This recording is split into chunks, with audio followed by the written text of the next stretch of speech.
Producers Development and Upliftment called Produce with a sum of rupees 200 crores, which will be utilized for building 2,000 producers organizations across the country over the next 2 years.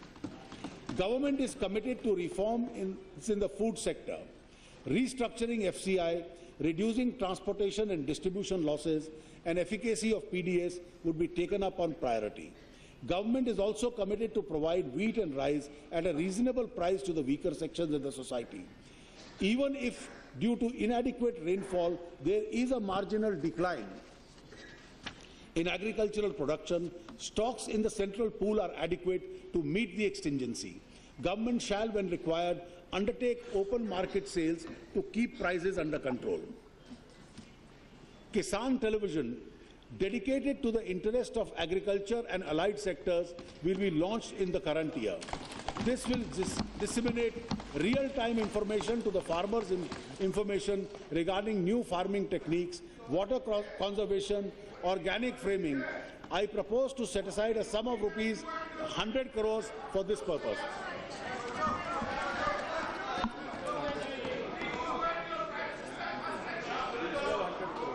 The e-biz industry.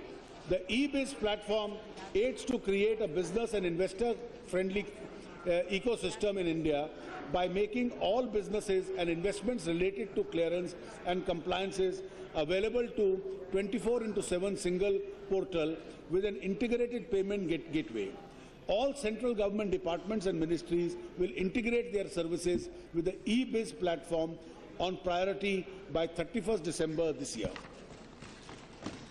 A national industrial corridor with its headquarters at Pune is being set up to coordinate the deployment of the industrial corridors with smart cities linked to the transport connectivity, which will be the cornerstone of the strategy to drive India's growth in manufacturing and urbanization. I have provided an initial corpus of rupees 100 crores for this purpose. The Amritsar-Kolkata industrial master planning will be completed expeditiously for establishment of an industrial smart cities in 7 states of India. The master planning of these 3 smart cities is the Chennai-Bengaluru Industrial Corridor region, the Pune in Tamil Nadu, Krishnapatnam in Andhra Pradesh, Tumkur in Karnataka will also be completed. The prospective plan for the Bengaluru-Mumbai Economic Corridor and the Vizag-Chennai Corridor would be completed with the provision of 20 new industrial clusters. Kakinada, its adjoining area, and the port will be developed as key drivers of economic growth in the region with special focus on hardware manufacturing.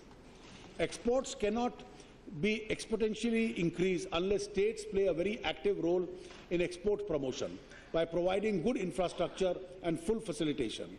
It will be our endeavour to engage the states to take India's export to a higher growth trajectory.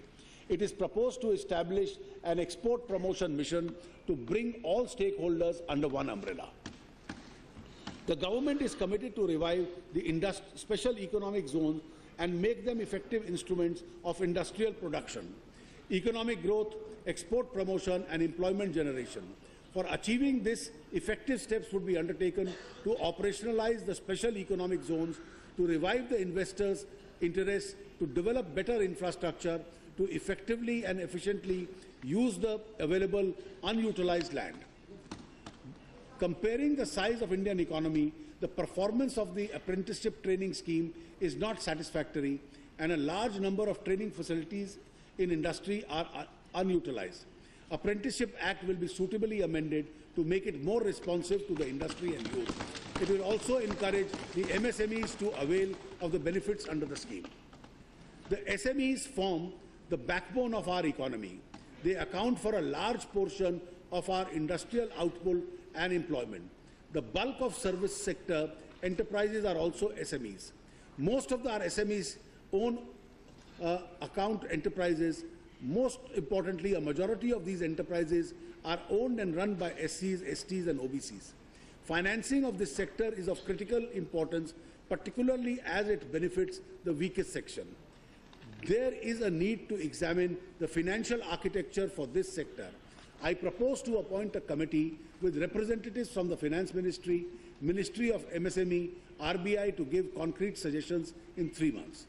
Promotion of entrepreneurship and startup companies remains a challenge. While there has been some effort to encourage, one of the principal limitations has been of startup capital by way of equity to be brought in by promoters. In order to create a conducive ecosystem for a venture capital in the MSME sector, it is proposed to establish a rupees 10,000 crore fund to act as a catalyst to attract private capital by way of providing equity, quasi-equity, soft loan and other risk capitals for startup companies. To establish center network to promote innovation, entrepreneurship and agro industries, I propose to set up a fund with a corpus of 200 crores. The definition of MSME will be revived to provide for a higher capital ceiling. A program to facilitate forward and backward linkages with multiple value chains manufacturing and service delivery will also be put in place. Entrepreneurship-friendly legal bankruptcy framework will also be developed for SMEs to enable easy exit. A nationwide district-level incubation and accelerator program would be taken up for an incubation and new ideas and providing necessary support for accelerating entrepreneurship.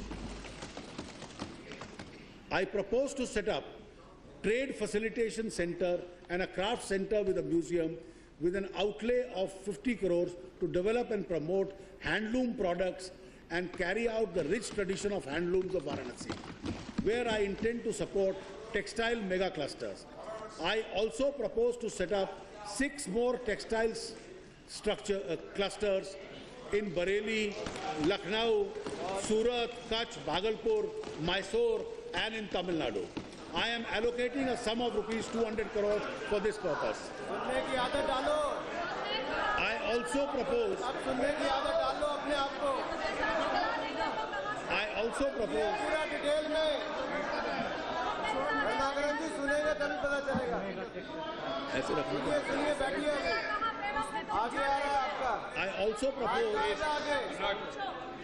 I also propose to set up a Hastakala Academy for preservation, revival and documentation of the handloom handicraft sector in the PPP mode in Delhi.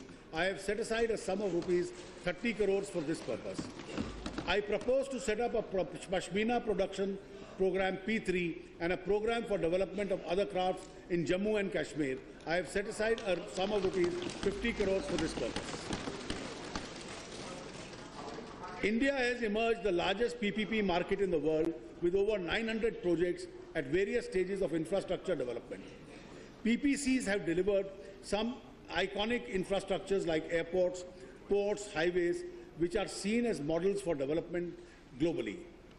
But we have also seen the weakness of the PPP framework and the rigidities of the contractual arrangements, the need to develop more nuanced and sophisticated models for contracting and quick dispute redressal mechanism. An institution to provide support for mainstreaming PPCs called the 3P India will be set up with a corpus of 500 crores. Shipping. A policy for encouraging the growth of Indian-controlled tonnage will be formulated to ensure increase in employment of Indian seafarers. Development of ports is also critical to boosting trade. 16 new port projects are proposed to be awarded this year, and a focus on port connectivity, rupees 11,635 crores, will be allocated for the development of the outer harbour projects in Tuticorin for phase 1. SEZs will also be developed in Kandla and JNPT. A comprehensive policy will also be announced to promote Indian shipbuilding industry in current financial year. Navigation, inland navigation. Development of inland waterways can improve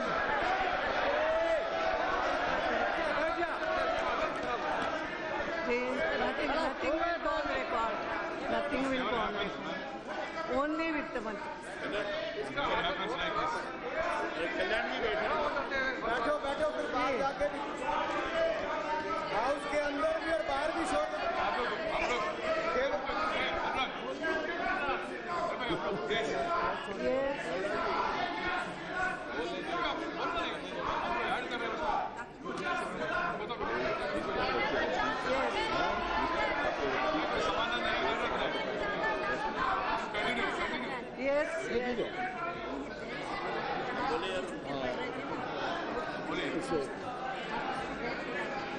Development of inland waterways can improve vastly the capacity for transportation of goods.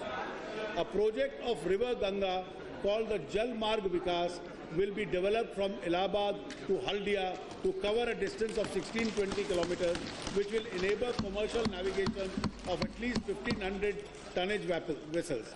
The project will be completed in a period of 6 years at an estimated cost of rupees 4,200 crores. Airports. Despite increase in air connectivity, air travel is still out of reach of a large number of aspirational Indians. Scheme for development of new airports in Tier 1 and Tier 2 will be launched for implementation through the Airport Authority of India and the PPPs. Road sector constitutes a very important artery of communication in the country. The sector has taken shape from 1998 to 2004 under NDA government. The sector again needs huge amount of investment along with the debottlenecking of a maze of clearances. I proposed investment in the National Highway Authority of India and the state roads of an amount of rupees 37,880 crores, which will include rupees 3,000 crores for the Northeast. During the CFI, a target of national highway construction of 8,500 crores will be achieved. A modern nation needs multiple sources of transportation.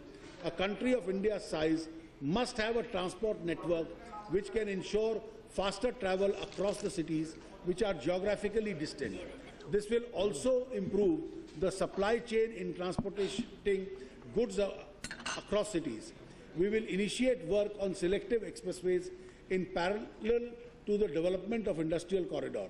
A project preparation of NHAI shall be set aside. For project preparation, NHAI will be set aside a further sum of rupees 500 crores. Power.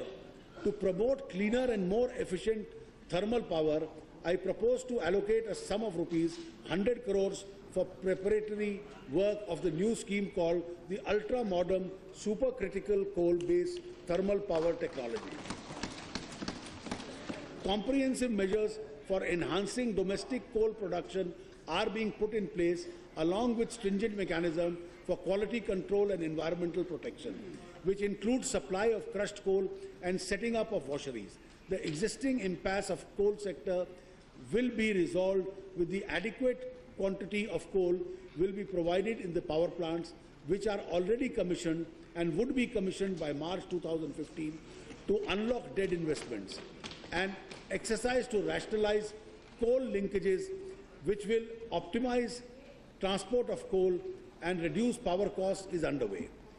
New and renewable energy deserves a very high priority.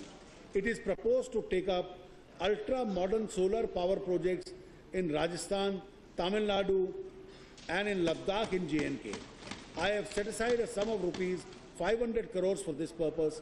We are launching a scheme for solar power driven agricultural pumps and water pumping stations for energizing 1 lakh pumps.